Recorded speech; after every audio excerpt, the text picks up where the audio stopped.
Welcome back for our Heart of the High Plains series. I'm Princess Brian, and today I'm joined with the Parc to talk a little bit more about what they do in the community. Thank you for joining me today. Absolutely. It's good to be here. So first, tell me about the Parc. How long has it been in Amarillo? Sure. So the PARC, the Parc, is a Panhandle Adult Rebuilding Center, and we've been around for about 11 years now. So we celebrated our 10-year anniversary last year with a big celebration, so that was a great milestone for us. And talk about the need for this in the community. Sure. So, when we first started, we started with two founders, and they kind of found this missing niche in our community, and that was really to help establish relationships with those that were experiencing homelessness and help them find a way of life's possibilities. And a lot of that starts with restoring their identity and confidence back. And tell me about the people that you guys serve over at the Parc. Sure. So, again, what makes us really unique is everyone's story is very different. Mm-hmm. So each of our members come from various backgrounds and things that have put them, to experience homelessness in that circumstance. So, again, we really try to just walk beside them, not necessarily like in front of them trying to kind of, push them along or, be behind them trying to get them to the, their next necessarily, but just walk literally beside them. Yeah. And when adults are going through homelessness, tell me how far it goes for them to know that they're not alone, that there is a community behind them. Absolutely. It's been proven, and that's why, we are 11 years old now. It's so important when someone is just there. Someone is believing in you, and someone that just shows love and compassion. And there's some amazing friendships made at the Parc, and it's really neat to see. And tell me, what programs do you guys offer so these adults could get ready to go back into the world and be in the job force and things like that? Yeah, absolutely. So we are just open during the day. So we're open from 8 to 4, Monday through Friday. And we offer 2 classes a day, and we're so volunteer driven. So those classes, it could be on a variety of topics. Could be finances, it could be an art class. It just really ranges, but we really leave it up to the volunteer. And we find that having our members be creative and constantly being, involved in something where they have to be productive, it's really shown like healing and helps them in that confidence and identity back. Yeah. And you said 11 years. Yes. Tell me about a few of the stories you've been able to witness of these people when they first come in versus when they're leaving the Parc. Absolutely. Again, what's so unique is, just like us, every story is really different. Yeah. So, and again, when you get to the circumstance of being homeless, that story is different too. So we have seen people that have had an injury accident, and then all of a sudden, they're not able to perform at their job anymore, if it was a physical job like a welder or something like that. And they come to the Parc, and I feel like when they first come, it can be a hard step, but we know everyone by name, and that's one of our core values, which is really important. So we call everyone by their name, and we learn their story over time. And we've seen, like I mentioned, if it was an injury, for example, we've seen someone that eventually, ended up losing their wife and losing their home and can't pay for those expenses over time. And after being at the Parc for a good while, and they feel respected and accepted and known again, and we're able to get them reconciled. And so we've had someone get married again, you know what I mean, back to their other spouse, and we've seen people get keys to homes. We've seen members work hard at the Parc, and then they eventually get their acceptance to Amarillo College and start taking courses there. So it's just really amazing. Some of the stories too I can think of are, we've had a gentleman that was homeless for a good while, and he now owns his own trucking business. Wow, yeah. So there's just some really amazing stories, and again, it starts from within,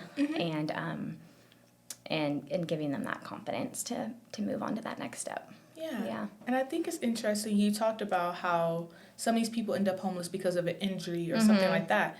A lot of people have judgments Yeah. when they see somebody who's homeless. Absolutely. But tell me that the different situations that kind of lead to that. Sure.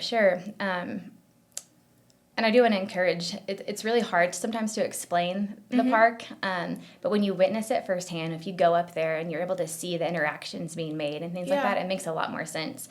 But you're absolutely right. I think there's a lot of stereotypes around homelessness, and after learning so many of these different stories, I mean, it really changes your perspective. So yeah, some may come from a foster system. Yeah. Some it was an injury. You know what I mean, and or a traumatic event, and it just kind of spiraled and rippled out into other things.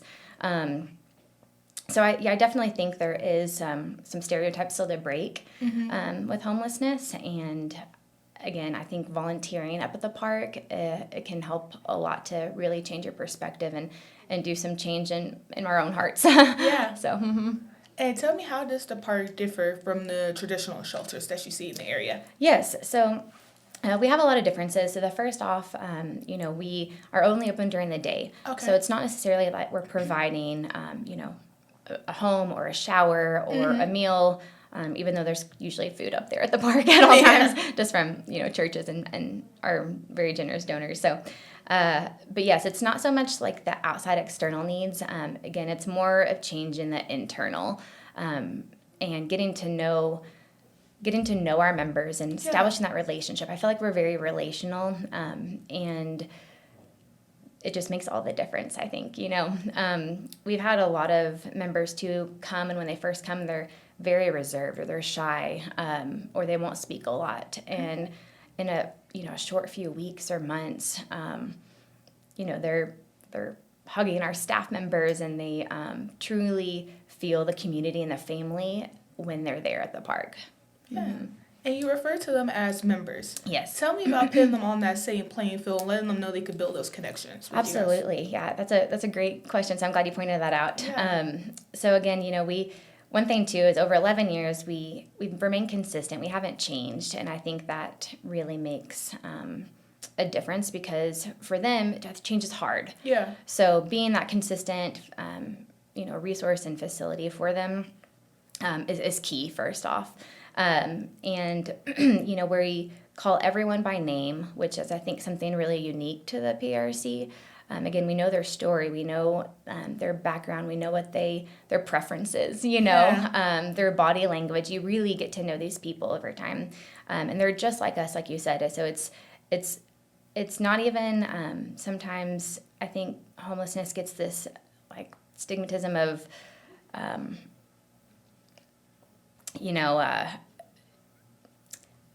don't know how to say it, just more of, different, like, we're just different. Where the more you're at the park, you realize, I mean, we're all the same here, It's just people loving on people is really what it is. And so, yeah, I think they feel connected there. I feel like they feel accepted. They feel known, and the success stories it's proven it's worked. So Yeah. And let's talk about a few of those success stories. How many people made their way out of the park?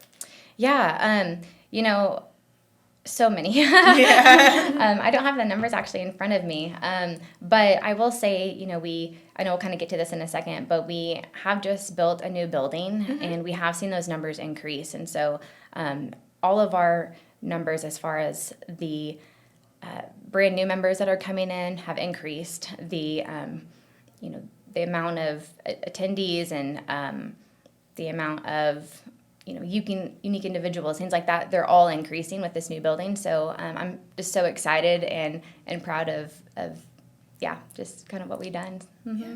And let's talk about the new building. Yeah. When can the community kind of expect that? Yes, so we are actually up and running. So construction is done. Yeah. We are so excited. We will be having our grand opening actually on Giving Tuesday, so it'll be December 2nd. It'll be from 5 to 7, and anyone in the community that wants to come and celebrate with us, we'll serve some cake, and we'll kind of give tours around the area, and you can kind of see where we do things. And what would this building offer? What are special things that they could see at this building? Sure. So you can see kind of where our staff works, where we have all of our art supplies. So again, I talked about being productive and creative, and Yeah. that's a it's something that we've really seen be a healing aspect for our members. And so we have a whole wall of art supplies.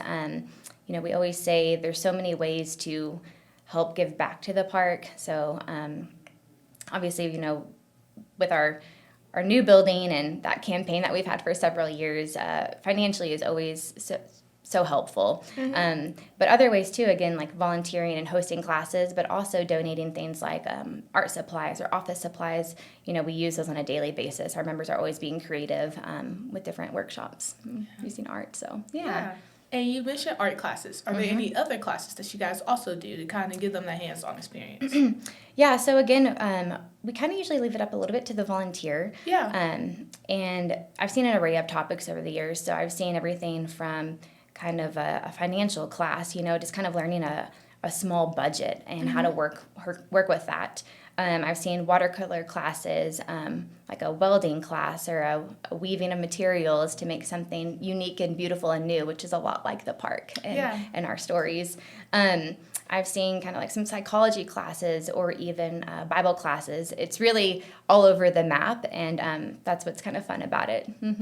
And tell me, how can the volunteers kind of bring their expertise to certain classes and help you guys out over at the park? Sure. Again, I don't think any volunteer should ever be overwhelmed when they're thinking about coming. It could, I think that is another kind of misconception, is it's intimidating a little bit, but it's really not. I think every person has special talents. And just like our members, we have members that are just so talented, and to watch them grow and flourish in a certain area, it's amazing. But we even have like kind of not like a book club, but things like that. So there's an array of topics that they can do things with. And your time at the park, tell me about the gratitude you see from the members, just being able to be in these buildings and have these classes for them. Yeah. I've been a part of the park for about 6 years now. And I'll kind of tell a little story that always kind of is special to me. But it was one of the first times I had really spent like a full day there, and working with members and helping the staff get things prepared as needed for the day. And I remember seeing one of our members off to the side, and you could see that they were struggling, and it was kind of getting worse, progressively worse. And immediately one of our staff members noticed, and to watch that awareness too, and you can, again, these people, these members, and they went over and they simply just put their hand on their back, and man, it just almost brings me to tears, because you could just see like all the release and just the calmness kind of happen, It's just that peace, just to know that someone was right there with you, that no words were exchanged. It was just a simple, like, I'm here kind of thing. And it's amazing. It's very hard to always explain kind of what we do a little bit. But when you're up there and witness it, it changes our volunteers and staff tremendously. And the need is continuing to grow. You guys are opening a second building because of it. So tell me about the need you've seen. Sure. And it's actually our... It's in the same location, but we just tore down the old building. So a little bit of history there. We started with $150 when we, 11 years ago. We started with hardly anything, and they had this idea, and our executive director, over time has just seen us just grow and grow and grow, and finally we're outgrowing this place, and in order to reach and affect more in our community, and we had to build. So eventually we had to tear down the old building. We operated out of a little module for a while, but now we have that new facility, and it is beautiful. It is intentional, but it's beautiful, and we love that for our members. We want them to go to a beautiful, safe place. And how can the community help you guys with your mission? Sure, absolutely. So again, there's several ways to support. First off is, again, financially. You can do that online. We have a donate button at our website. It's thepark.net. So financially, it always helps us with just our operating expenses and our daily needs, to operate. So, and to grow as well. Again, you can donate supplies, and on our website as well, we have a wish list, kind of an Amazon wish list, for supplies that we need and office materials. So feel free to go on there and check that out. And then again, volunteering. So you don't always just have to host a class. Don't think that's the only way to kind of serve. But you can volunteer by just being up there and being present and just seeing kind of what the staff needs that day. So lots of ways. Yeah, and I actually kind of explained the park, and you said it's kind of hard to explain unless you've been up there. Sure. What does the park mean to you? Oh, man. The park means so much to me. It's a place where I feel accepted as well, which sounds kind of funny to say it, but yeah, I think that it's a place where I feel like I'm belong, so again, it's very much a family aspect. We've had even members move on and move out of state and things like that, and they'll call back or they'll write us letters because we are such a part of their family, and now the park is a part of my story, and so I love that so much, and it means a lot. And tell me how you are connected to these members. Like you said, you guys are family at this point, and be able to grow with them.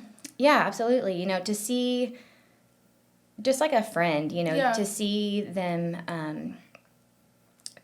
reach either different milestones or just grow even in very small ways, but it's such big ways. Like I said, someone that comes in and maybe is really quiet to start, but after a few months is able to, wants to have a conversation and wants to be involved more. And there's an accountability there too that's unsaid, I feel like. A lot of our members, they want to help the park and they want to serve in that space too. And I've seen members clean off tables, and help move furniture or do things that necessarily aren't, expected, but it's their home too, you know, so it's really beautiful to watch. Yeah. And as we approach the colder months, do you guys need any additional donations? Do you guys see more people kind of come in to get from those outdoor elements during this time? Yeah, I mean, I feel like we kind of see our attendance in waves, and it can be on various, it's not always just weather necessarily. It could be a very different variables that affect that. But yeah, I think, we can see an increase in that. We're always serving coffee 24/7 when we're open. So that's always a big hit during these colder months. But yeah. And we talked about the building. Is there anything else the community can expect out of the park? What else is new for you guys? Sure.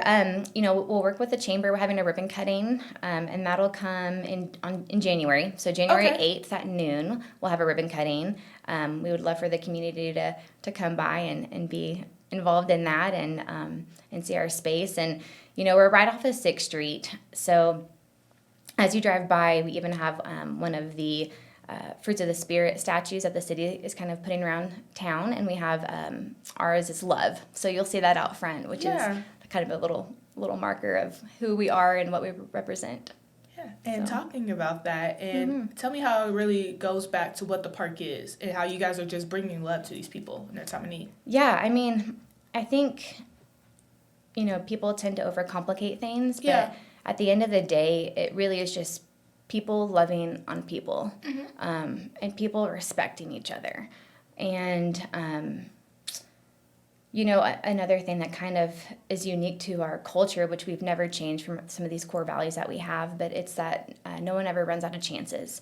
So, we talked a little bit about how we differentiate ourselves between other resources in the community, and that is one of them is, you may be asked to leave that day, but the next day you are more than welcome to come back. So, and I think there's a love there that exists, to be able to even make that one of our core values is that you never run out of chances. And when you were telling me the history about it, you said it started with $150. Yeah. Now it turned into something that's continuing to grow. Yes. Tell me, how does it make you feel to be a part of something like this that's continuing to grow? Yeah. It's really, it's beyond any one person, or anything that we can take credit for as individuals, So this is something that, with the help of the community and the support of our donors and our volunteers and everyone that's just involved. It's been amazing to watch us grow. Again, if you haven't seen the facility, it is beautiful. We have beautiful windows in there. Yeah. It's an over $1 million project, so it's crazy that we started with $150 and now we have this brand new amazing building and to host. I mean, that's what we do best. I feel like at the park is we host people, and so it means so much to be a part of it and to watch new people come in every day and see those internal needs met. Mm-hmm. And if people are watching this, they may need assistance from the park, everything that you guys offer. Yeah. Tell me about hours. How can they reach out to you? Yeah, absolutely. So you can always feel free to give us a call. For those that want to come, again, we're open Monday through Friday, 8 a.m. to 4 p.m. So just kind of in the day, we'll have 2 classes a day that are taught. And Fridays we typically serve lunch to our members, and we always have volunteers or church groups or things like that help come in to serve that. So. Mm-hmm. And if they want to volunteer or donate, how can they do that? Yep, absolutely. I would say visit our website. So again, it's theparc.net. It's PARC. And there they can find out everything from, like I said, our wish list for supplies, our Donate Now button. We'll have Panhandle Gives coming up, and we'll be posting that social media and on our website. So the links to give during Panhandle Gives will be on there. Hours, everything you need to know will be on our website and social media.